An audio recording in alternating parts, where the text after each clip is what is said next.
اعوذ باللہ من الشیطان الرجیم بسم اللہ الرحمن الرحیم ما کان محمد ابا احد من رجالکم ولکن رسول اللہ وخاتم النبیین صدق اللہ العظیم وصدق رسولہ النبی الکریم الرؤوف الرحیم۔ قادیانیوں کے بارے میں ہم پڑھیں گے کہ یہ قادیانی اصل میں ہے کون۔ مرزا غلام احمد قادیانی کے پیروکاروں کو قادیانی کہا جاتا ہے، اور مرزا قادیانی کل کافر و مرتد تھا۔ اس نے اپنی نبوت کا دعویٰ کیا اور انبیاء کرام علیہم السلام کی شان میں نہایت بے باکی کے ساتھ گستاخیاں کی، خصوصاً حضرت عیسیٰ روح اللہ کلم اللہ علیہ السلام اور ان کی والدہ ماجدہ طیب طاہرہ صدیقہ مریم کی شان جلیل میں تو وہ بیہودہ کلمات استعمال کیے جن کے ذکر سے مسلمانوں کے دل ہل جاتے ہیں۔ اس کو اپنا امام یا نبی ماننا تو بڑی دور کی بات ہے۔ جو شخص اس کے کفریات پر مطلع ہو کر اس کے کفر میں شک کرے وہ بھی کافر ہے۔ قادیانی کے کفریات تو بہت زیادہ ہیں، یہاں چند ایک کا ذکر کیا جاتا ہے۔ مرزا قادیانی نے نبی ہونے کا دعویٰ کیا، اور جو بھی نبی صلی اللہ علیہ وآلہ وسلم کے بعد نبوت کا دعویٰ کرے وہ کافر ہے۔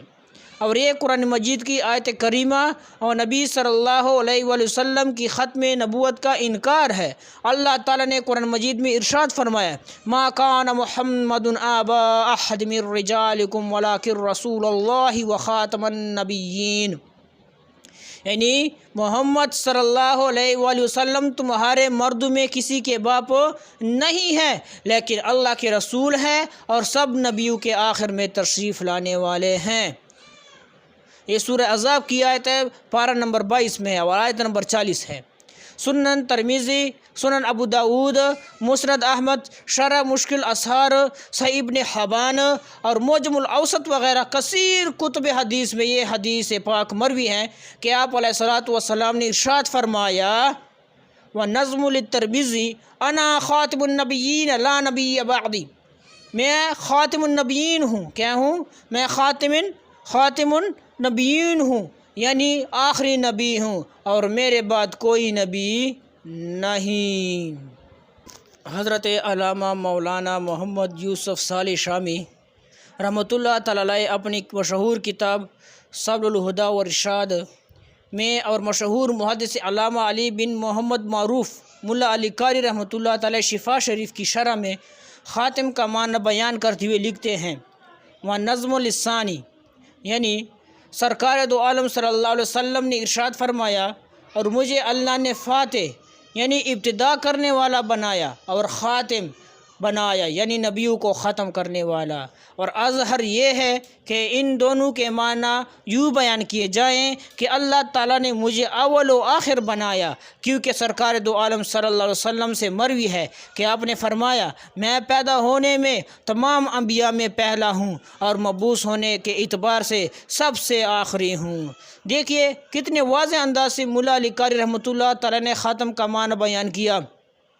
کہ اس کا معنی آخری نبی ہی ہے، اور حدیث میں بھی یہی بیان کیا گیا ہے۔ خاتم النبیین کا مطلب آخری نبی ہے، اس پر پوری امت کا اجماع ہے، اور علماء فرماتے ہیں کہ جس نے اس آیت کا مطلب آخری نبی کے علاوہ تاویل وغیرہ کے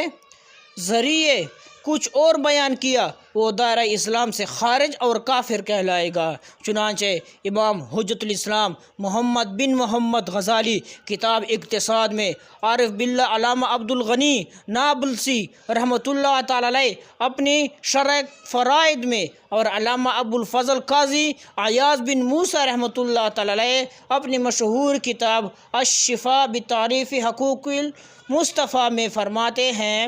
یعنی تمام امت محمدیہ علی صاحب الصلاۃ والتحیہ نے لفظ خاتم النبیین سے یہی سمجھا کہ وہ بتاتا ہے کہ نبی صلی اللہ علیہ وآلہ وسلم کے بعد کبھی کوئی نبی نہ ہوگا، حضور صلی اللہ علیہ وسلم کے بعد کبھی کوئی رسول نہ ہوگا، اور تمام امت نے یہی مانا کہ اس لفظ میں نہ کوئی تعویل ہے کہ آخر النبیین کے سوا تمام خاتم النبیین کے کچھ اور معنی گڑھیے، نہ اس عموم میں کچھ تخصیص ہے کہ حضور صلی اللہ علیہ وسلم کہ ختم نبوت کو کسی زمانے یا زمین کے کسی طبقے سے خاص کیجیے، اور جو اس میں تعویل و تخصیص کو راہ دے اس کی بات جنون یا نشے یا سرسام میں بہکنے بیہودہ بکنے کے قبیل سے ہے۔ اسے کافر کہنے سے کوئی چیز مانے نہیں کہ وہ اس آیت قرآن کی تکذیب کر رہا ہے جس میں اصلاً تعویل و تخصیص نہ ہونے پر امت مرحومہ کا اجماع ہو چکا ہے۔ بہار شریعت میں مرزا قادیانی کے بارے میں فرمایا، خود مدعی نبوت بننا کافر ہونے اور عبدالآباد جہنم میں رہنے کے لیے کافی تھا کہ قرآن مجید کا انکار اور حضور خاتم النبیین صلی اللہ علیہ وآلہ وسلم کو خاتم النبیین نہ ماننا ہے، مگر اس نے اتنی ہی بات پر اکتفا نہ کیا بلکہ انبیاء علیہ السلام کی تکذیب و توہین کا وبال بھی اپنے سر لیا، اور یہ صدہا کفر کا مجموعہ ہے کہ ہر نبی کی تکذیب مستقلاً کفر ہے، اگرچہ باقی انبیاء و دیگر ذریات کا قائل بنتا ہے، مگر کسی ایک نبی کی تکذیب سب کی تکذیب ہے۔ صدر الشریعہ بدر الطریقہ مفتی امجد علی اعظمی رحمۃ اللہ تعالی علیہ قادیانی کے باطل نظریات و عقائد کو بیان کرتے ہوئے فرماتے ہیں، اس کے اقوال سنیے۔ ازالہ وہام صفحہ نمبر 533، خدا تعالیٰ نے براہین احمدیہ میں اس عجز کا نام امتی بھی رکھا اور نبی بھی۔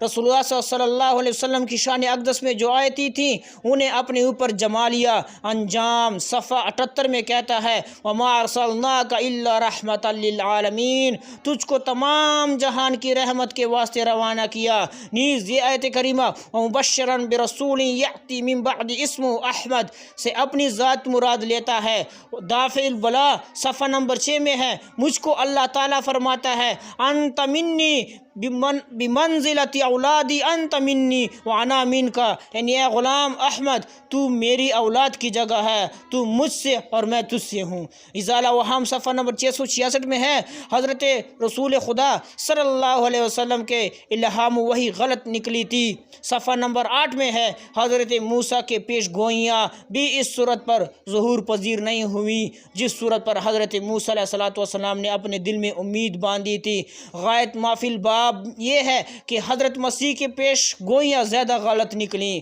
صفحہ نمبر 629 میں ہے کہ ایک بادشاہ کے وقت میں 400 نبی نے اس کی فتح کے بارے میں پیش گوئی کی اور وہ جھوٹے نکلے اور بادشاہ کو شکست ہوئی بلکہ وہ اسی میدان میں مر گیا۔ اسی کے صفحہ نمبر 26 اور 28 میں لکھتا ہے کہ قرآن شریف میں گندی گالیاں بری ہیں اور قرآن عظیم سخت زبانی کے طریقوں استعمال کر رہا ہے۔ اب خاص حضرت عیسیٰ علیہ السلام کی شان میں جو گستاخیاں اس نے کی ہیں ان میں سے چند آپ کے سامنے بیان کرتا ہوں۔ معیار صفحہ نمبر 13 میں ہے، اے عیسیٰ مشیو اب ربنا المسیح مت کہو، اور دیکھو کہ آج تم میں ایک ہے جو اس مسیح سے بڑھ کر ہے۔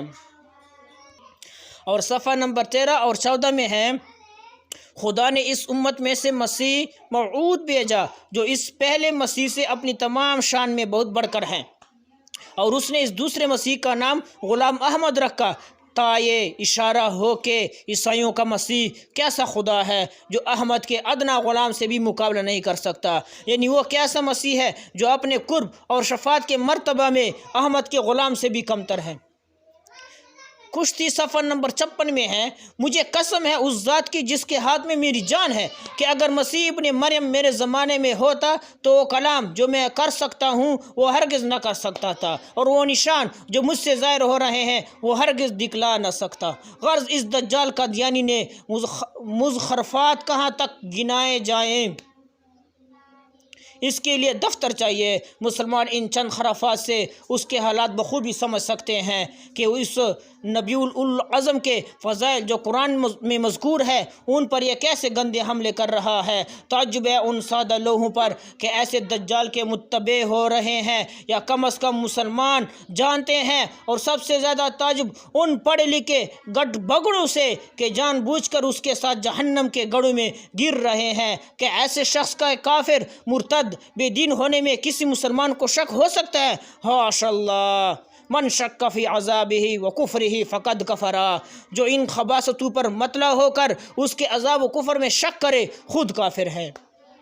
اس کے بارے میں مزید معلومات کے لیے ہمارے ساتھ رہیے، ویڈیو کو دیکھتے رہیے، چینل کو سبسکرائب کرتے رہیے اور صدقہ جاریہ کی نیت سے چینل کو شیئر کیجیے۔